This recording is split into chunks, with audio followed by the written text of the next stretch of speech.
Hello friends, this is Dr. Srinivas Jekka. I am a consultant in pediatrics, pulmonology and allergy at Ankura Hospitals, Hyderabad. Now let us discuss about multisystem inflammatory syndrome, abbreviated as MISC in children. What is multisystem inflammatory syndrome?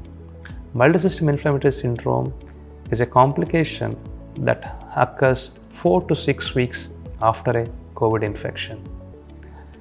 This happens because of the exaggerated immune response of the body that releases chemicals or cytokines, and that affects multiple organs and systems in the body.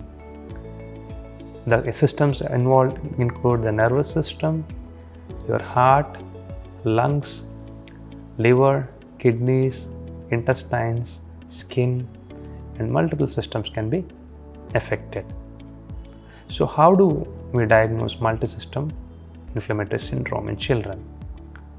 These children have fever. In addition to the fever, they may have a rash. They may have swelling of lips or tongue, neck pain, swelling of the neck. They can have lethargy, drowsiness, confusion, or seizures or fits. They can have severe stomach pain, vomiting or diarrhea. They can have breathlessness and breathing difficulties. So like this, multiple systems of the body can be affected.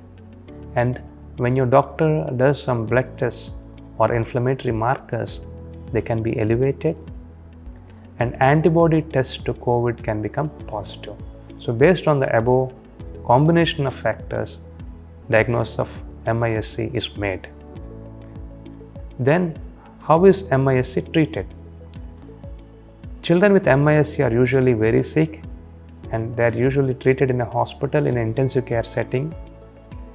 Doctor carefully monitors the symptoms of the child, and there are some treatment options available like IV or intravenous immunoglobulins, steroids, tocilizumab, anticoagulants or blood thinners, etc., that are used to treat multisystem inflammatory syndrome in children.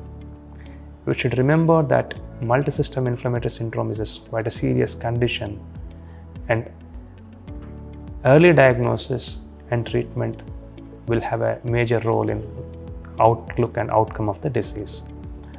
It also has to be remembered that multisystem inflammatory syndrome can happen after an initial COVID infection, which can be asymptomatic or mild symptoms, and therefore the initial COVID infection may go unrecognized.